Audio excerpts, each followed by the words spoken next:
pop a top and pour a pint. It's time for the Spit or Swallow Beer Review with your hosts, Shagdog and Jammer. We're diving into the frothy depths of hops, malts and barley, unearthing truths one brew at a time. Remember, every sip tells a story, and every comment, like, share and subscribe continues to write ours. So, let's raise a toast to the world of beer, banter, friends and family. Cheers! All right.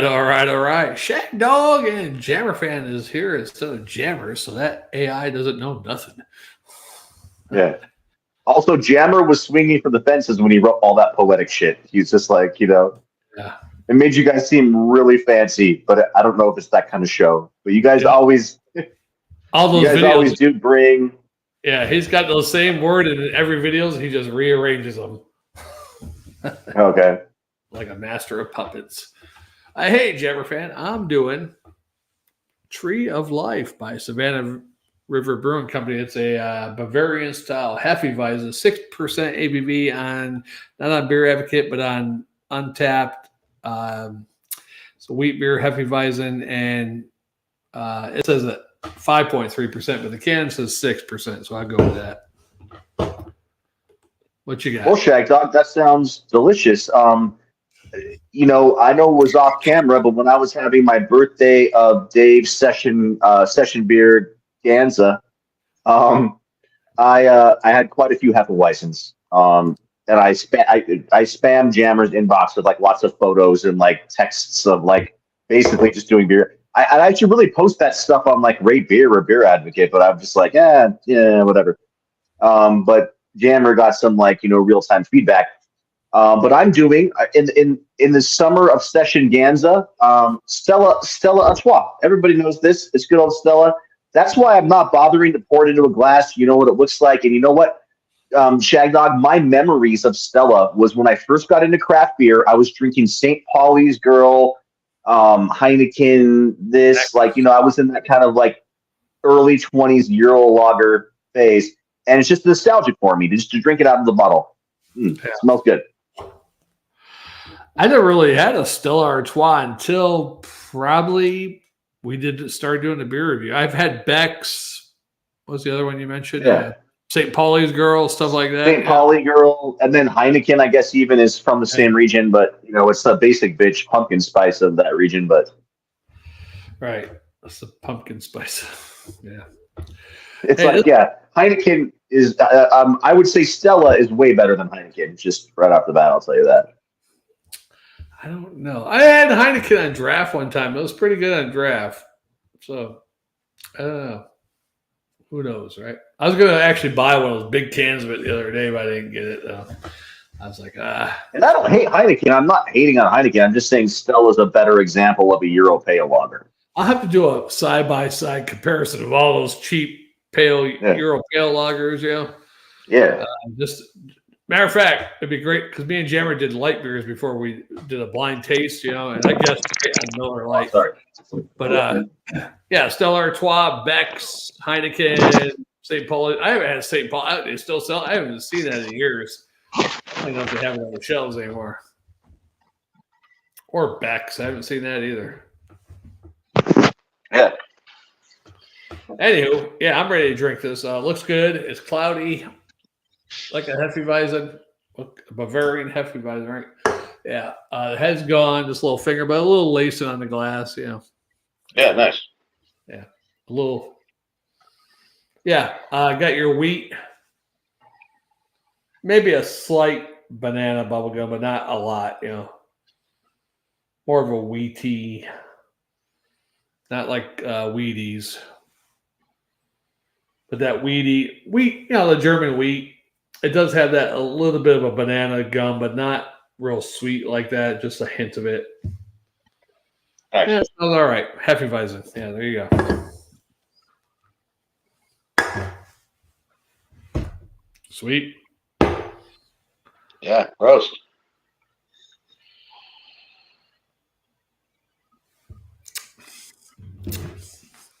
It's pretty good. The taste is more than the smell of the bubblegum banana. It's more banana actually than bubblegum, but a bubblegum banana. Banana bubblegum. if you prefer to say it backwards. Yeah, and nice. Savannah River Brewing. I know you ain't gonna get these out there, but they're not too bad over here. Nice. Supposedly the best brewery in this area, the Augusta, Georgia area. So, I mean, the can looks cool, and the beer you described sounds delicious. yeah, most of the beers I've had by these guys have been all right. I'd say at least B- and above most of the beers. Yeah, it looks like a good hef. It has a little amber to it. It's not too. A tiny bit, at least on my camera. Yeah, a little golden amber. Yeah, it does. It's not like pale straw. It's more of a golden. Yeah, slight amber. Yeah, it's, to me, that's a sign of a good hef. It means it has probably a couple different complex malts in there. Like pale wheat malt and maybe some kind of medium roast or dark wheat malt or something there. Maybe some carapils. Sometimes we'll put Pilsner in with wheat for a wheat beer. It's delicious. Yeah, it's a little sweet. Bubblegum banana taste there. A little hint of sweetness. More than I like usually, but it's not a bad sweetness though. So, but yeah, the wheat.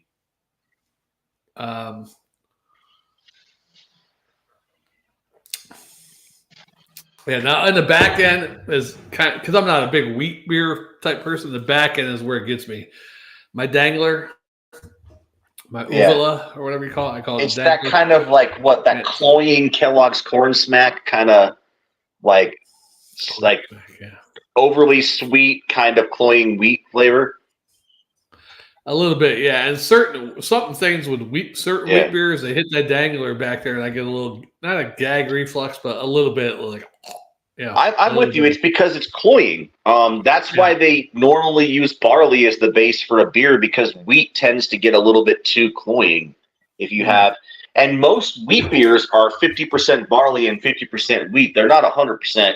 Like it wouldn't even work making 100% wheat beer, as far as I know. I don't know. I've never heard of anybody doing it. Yeah, I never made wheat beer, but I believe you. Well, wheat beers just mean, I think, that it's at least half of the malts are wheat, versus barley. And it's just like, look at whiskey. Some have corn, some have rye, like they have different stuff in them, other than just the basic barley malts, I don't know if you can see that. That's the Savannah River Brewing back there behind me. I don't know if that's a new place or because they went to a new place after COVID or so. I think I'm not really sure. I drove by there once, but I didn't really look at it. But anyhow, look at it. It's a sloped roof. You think the CIA or the shooter can get up there on the sloped roof?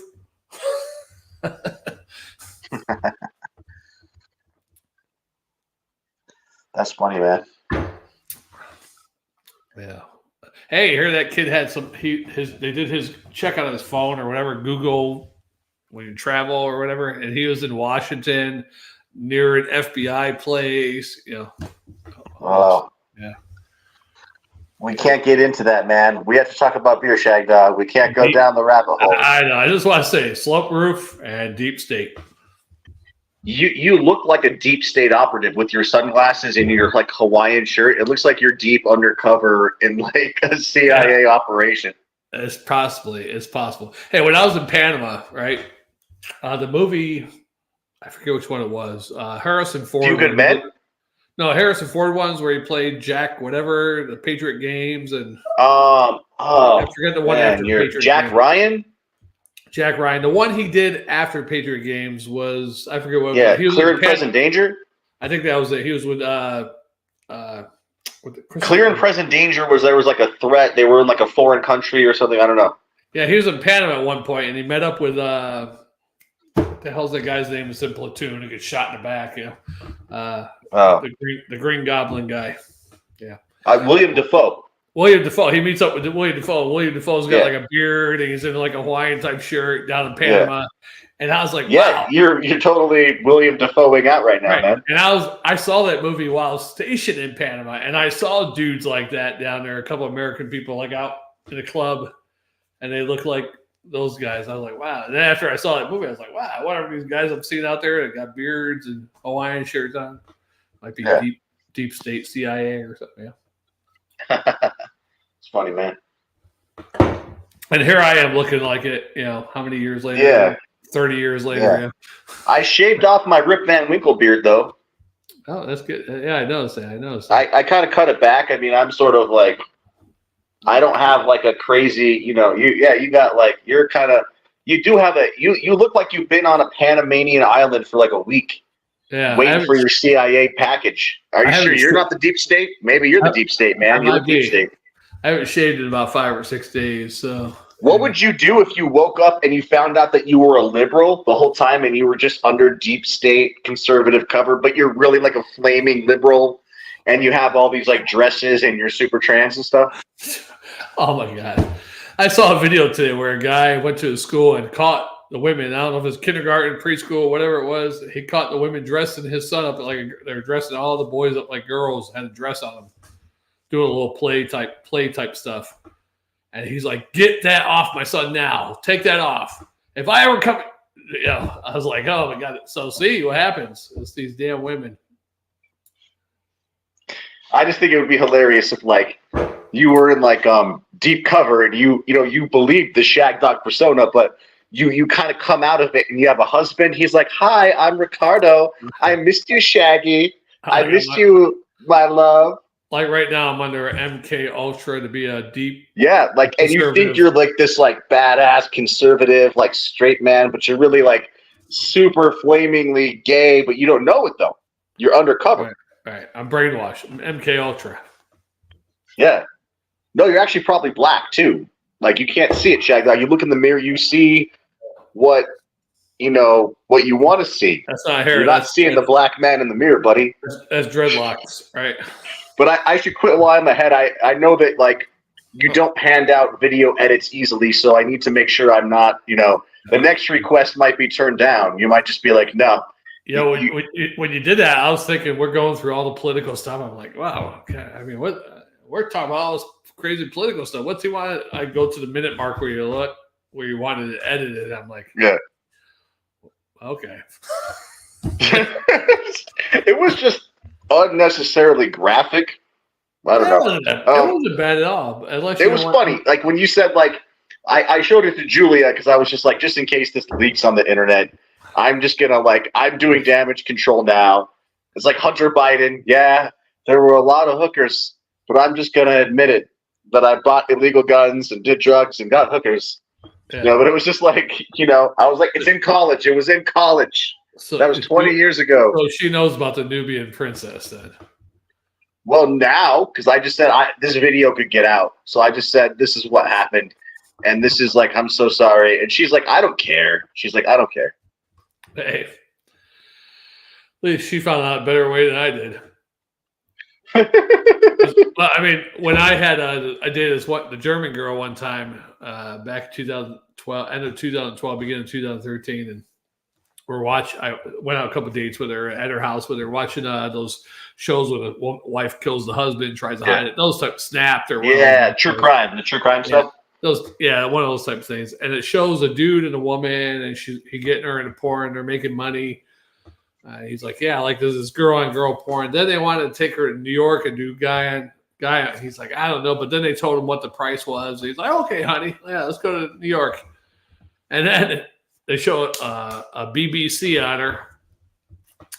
Yeah. And he's like, I'm like, oh God, I'm like, you ever do that? Joking around with the girl. Hey, you ever have some BBC? And she's like, oh, my last boyfriend was BBC. I'm like, oh God. So I'm like, those bones are fake or what? So that was fun. So then I felt, damn, I feel small now. And then a funny thing, I went back to work and I told a couple guys at work, and one guy said, man, I thought you smelled like coconut oil, coconut lotion or something. I was like, oh, that's fun. Oh shit, man. That's funny. But that's why we broke up too, me and that girl. I mean, we weren't really serious, but we started dating. But then the ex-boyfriend was while she went to, it was New Year's, she went to Alabama and visited she was used to be an army wife, so she was German. So she went to Alabama and visited a woman. She was another German woman she was friends with during New Year's. And then when she come home, oh, my ex-boyfriend came in the house. He must still have the cold to the garage. Came in, did my dishes, my laundry that I left there, and left me a note. And I'm like, wait, your boyfriend's getting in the house? Your ex-boyfriend? I was like, yeah, we're done. Yeah, so I stopped right there. And then she said, how could you do this to me? I introduced you to my friends with a German accent. I can't do a German accent. And I said, introduced you to my kids. And I'm like, how can you do that? You introduced me to your kids the first night I met you.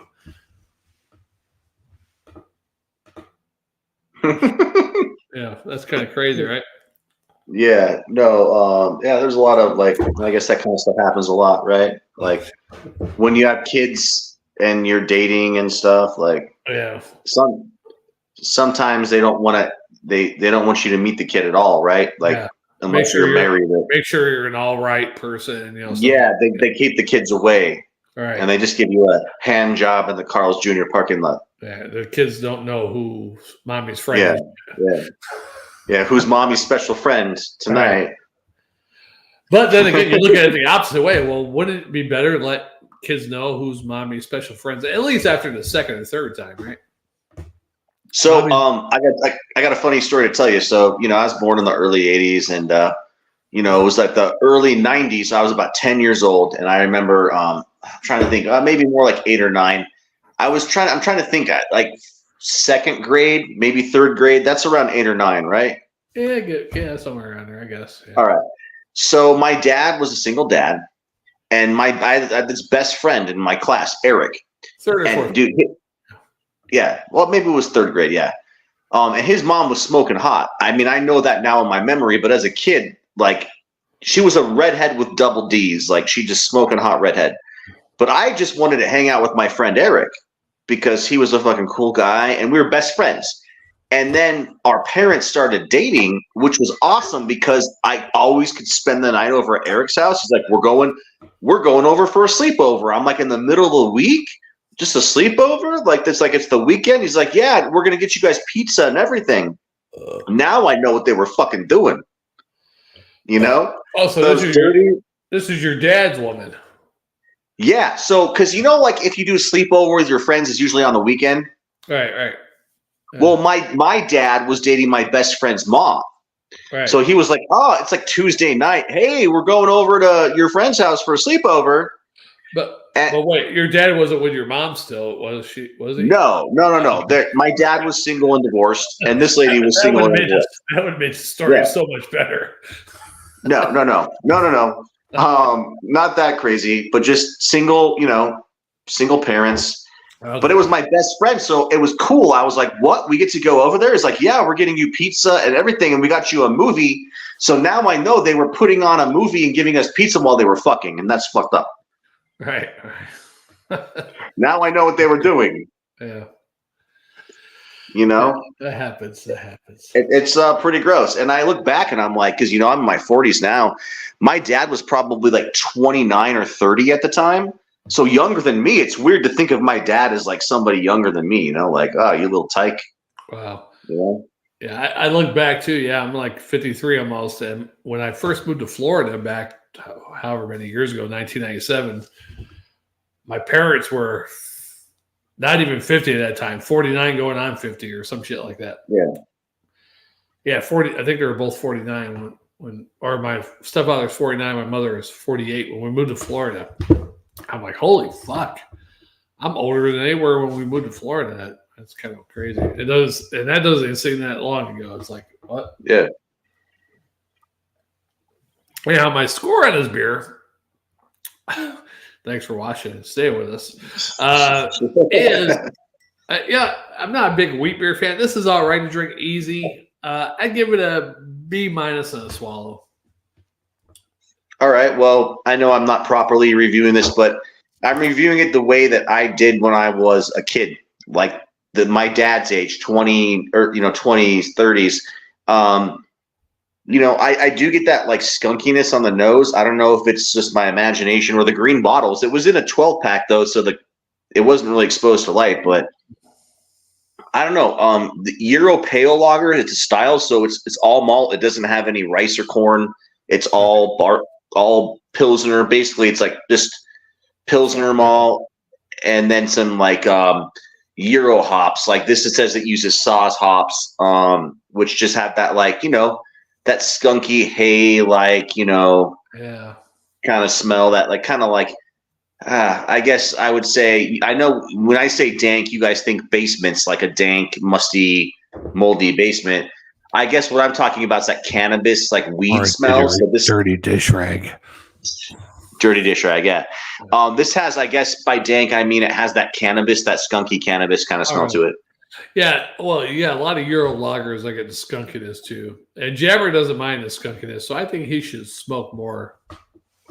Yeah, I don't mind the skunkiness either. So I'm just like, I still have it's not skunky. Usually those Euro pale lagers or some of those pilsners from Europe, where they're the nasty kinds. And I'm like, oh, this shit's skunky, and he's like, no, that's not skunky. It's good. He doesn't get the skunkiness, and I get the skunkiness. So I got these for 80 cents a bottle using that Kroger sale. Oh, that's good. And they were brewed in May, so I'm like, fresh Stella, 80 cents a bottle. Like, I'll take it. It's a very different experience from I've been hitting up the Midwest lately. I've been going like Hams, Rolling Rock, PBR. That's kind of what I've been drinking a lot of lately. So this is different. This is a different kind of flavor. And again, it's got that kind of skunky cannabis kind of funk, and it's very dry, so 140 calories for 5% alcohol. Other Midwestern lagers that are like 4.2 to 4.7, same amount of calories for less alcohol, but they do have that sweeter, I'm talking about the Midwestern lagers have that sweeter finish. Like it's just not bone dry. Like Stella's like bone dry, it's like it finishes really, really like champagne dry. Yeah. I'm not a big Stella fan. I've had it a couple times. I've never been a big Stella fan myself, but again, I think it's that that skunkiness and that like also. So did you ever see the movie American Pie? It came out in 1999. It's been a long time. I saw it probably only once or twice maybe back then. So I was actually like a senior in high school when that came out, but you would have been like, like what year? Like, so 1999 was the year I graduated high school, and did you graduate in 90 or 89? I graduated in 90, yeah. Yeah.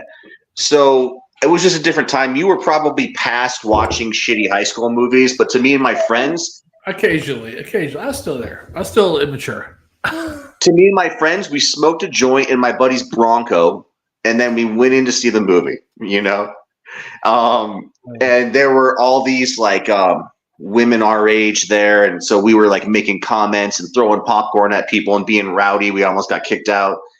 But it just reminds me of that like period. Like, so the first time, so I never had a beer until senior year. I wasn't, sometimes I had a friend who was drinking since like 7th grade. He'd brag about it. Yeah, but I've been drinking since 7th grade, but he was like really dumb and his grades were bad.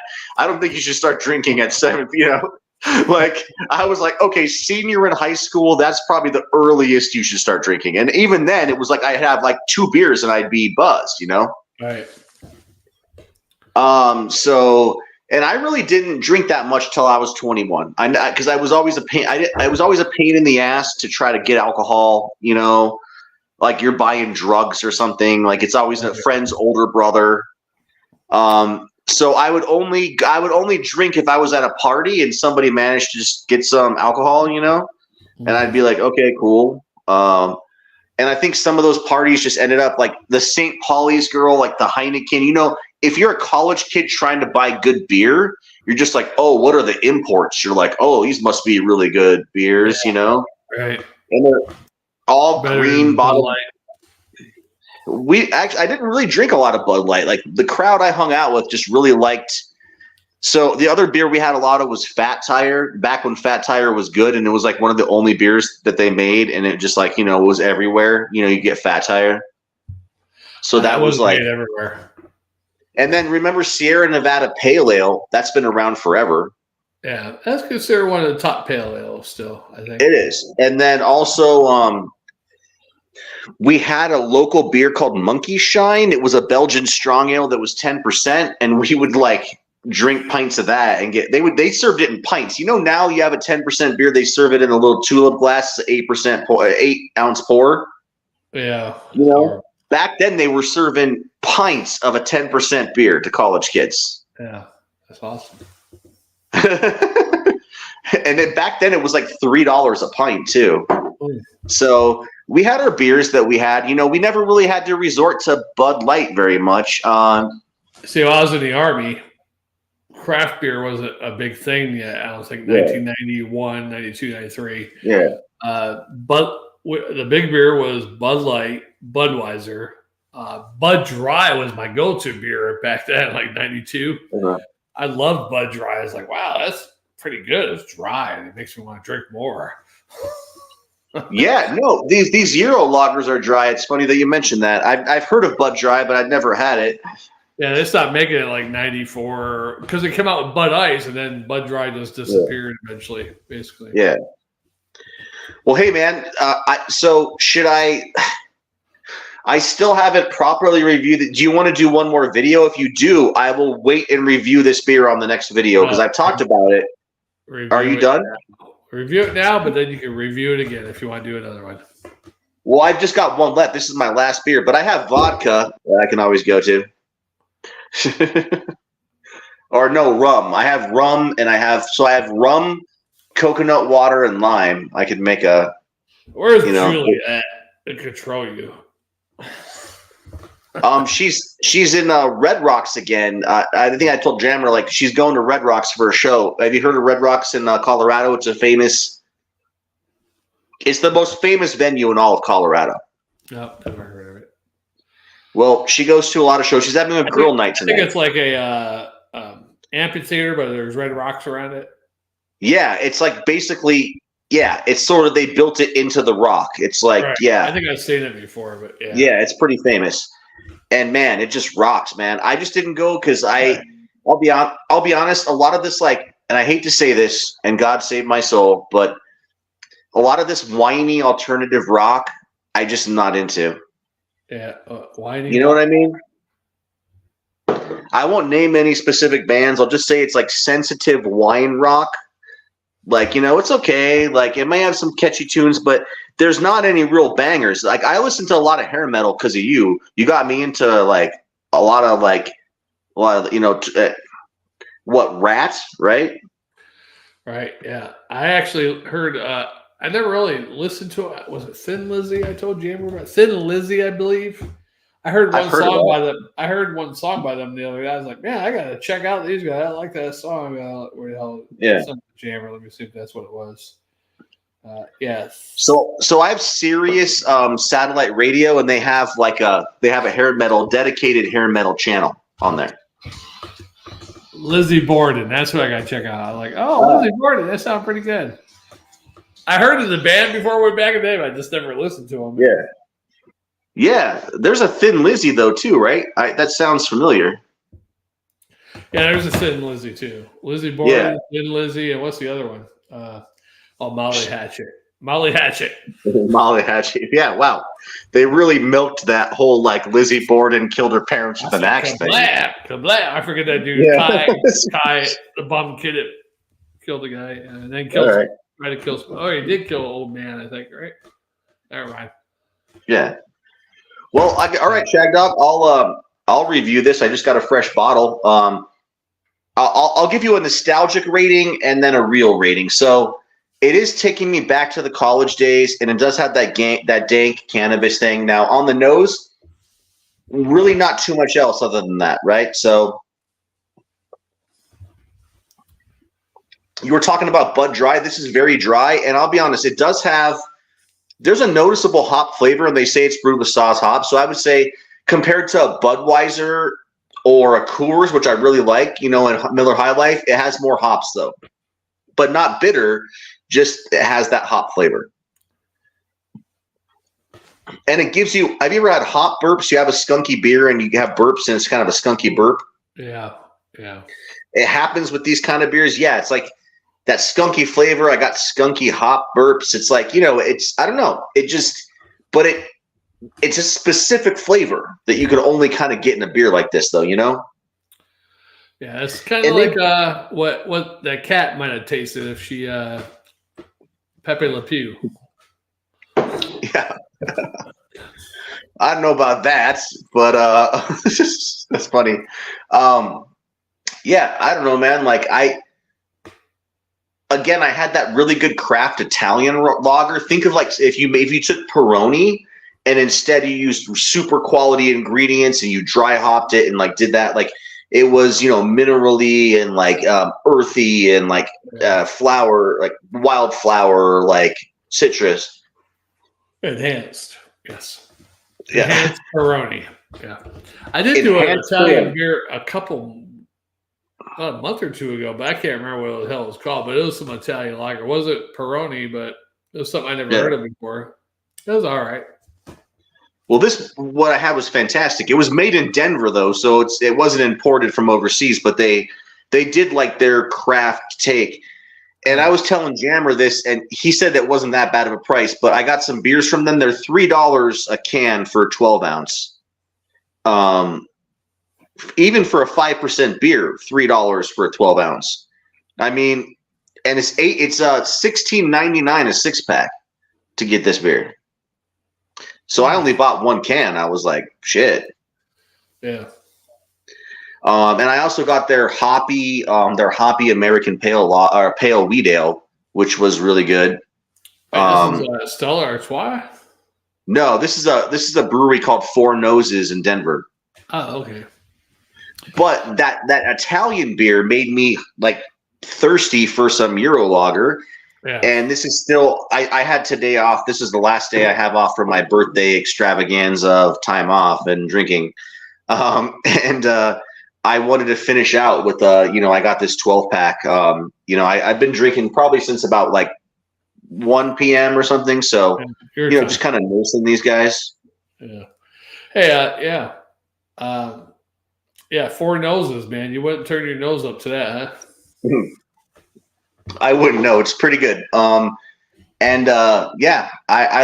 liked it, man. And this is like the taste is kind of like a baguette, like a French baguette, like sourdough-ish kind of background that goes dry really quick, and it has, it gets dry, it gets a little hoppy, but it really ultimately that lager yeast, that classic bready lager flavor kind of comes through.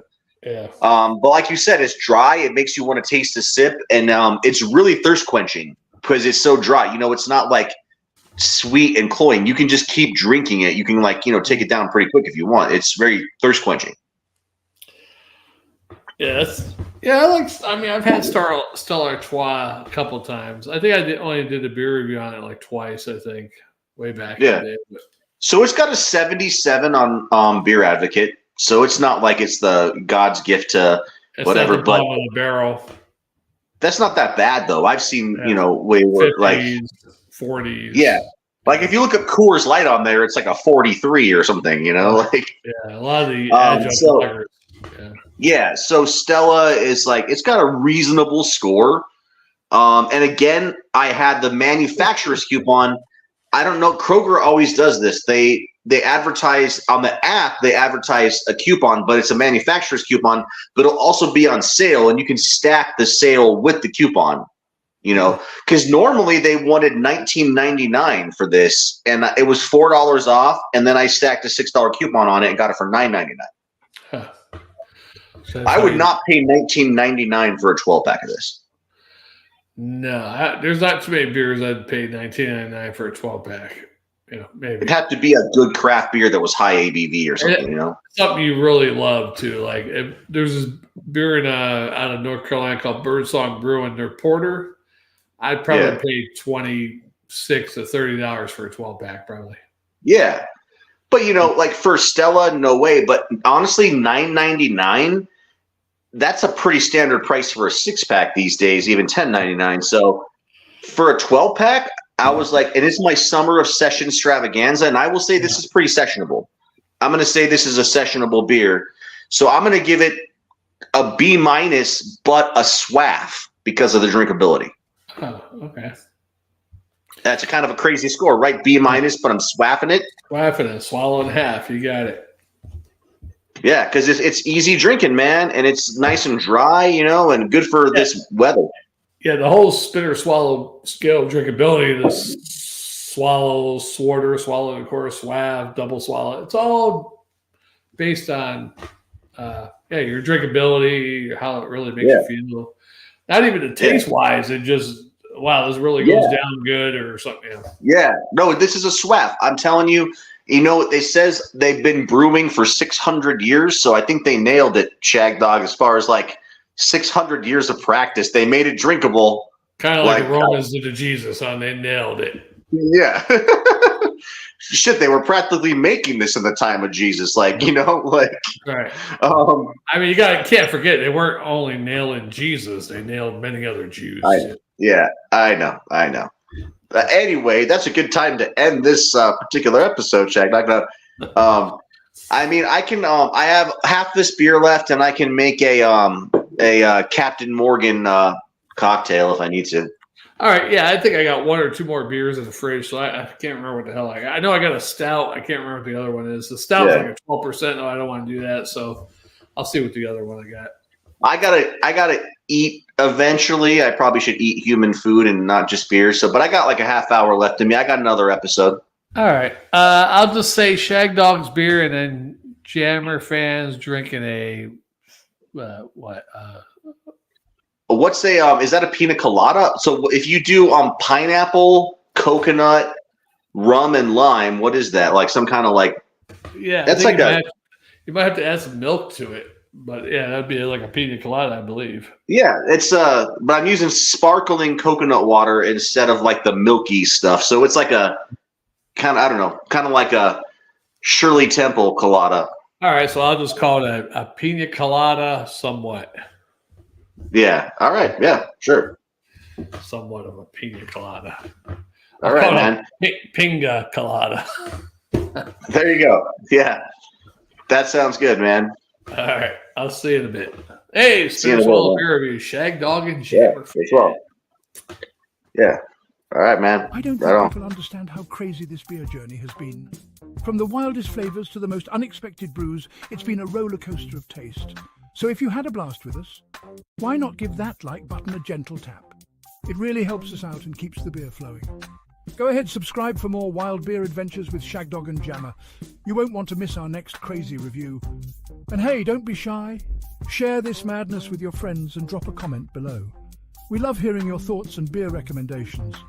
Until next time, keep it frothy, keep it funky, and always remember to watch the Spit or Swallow Beer review. Cheers! And that's a wrap for this one. Stay tuned for more beer reviews and fun times ahead with Shagdog and Jammer.